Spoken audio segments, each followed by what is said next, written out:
গরিব চাষি ও সোনার ধান। মধুপুর নামক এক গ্রামে বাস করত গরিব চাষি আশরাফ ও তার স্ত্রী। প্রতিদিনের মতো আজও সে কোদাল কাঁধে নিয়ে জমির উদ্দেশ্যে রওনা হয়। আল্লাহ, এই বছর যেন ভালো ফসল হয়, না খেয়ে আর কই যাই।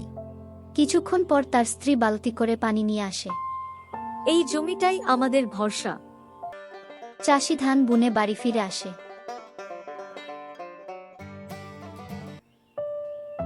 এইভাবে অনেক দিন পার হয়ে যায়।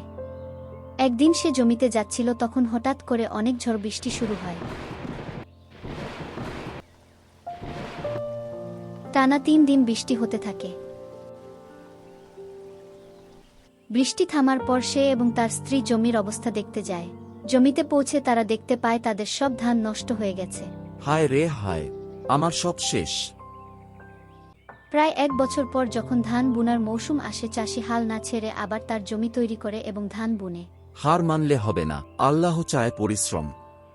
কিছুদিন পরে যখন সে জমিতে যায়, তখন সে দেখতে পায় তার জমিতে অদ্ভুত রঙের গাছ জন্মেছে এবং আলোয় ঝলমল করছে। তার জমিতে সোনার ধান জন্মানোর কথা গ্রামের সবাই জানতে পারে এবং তা নিয়ে আলোচনা করতে থাকে। গ্রামে ছিল এক লোভী জমিদার।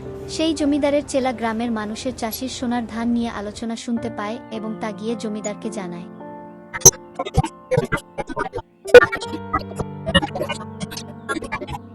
সোনার ধান তো আমার কাছে থাকা উচিত, আমি দেখছি ব্যাপারটা। তার পরের দিন জমিদার চাষির কাছে যায়।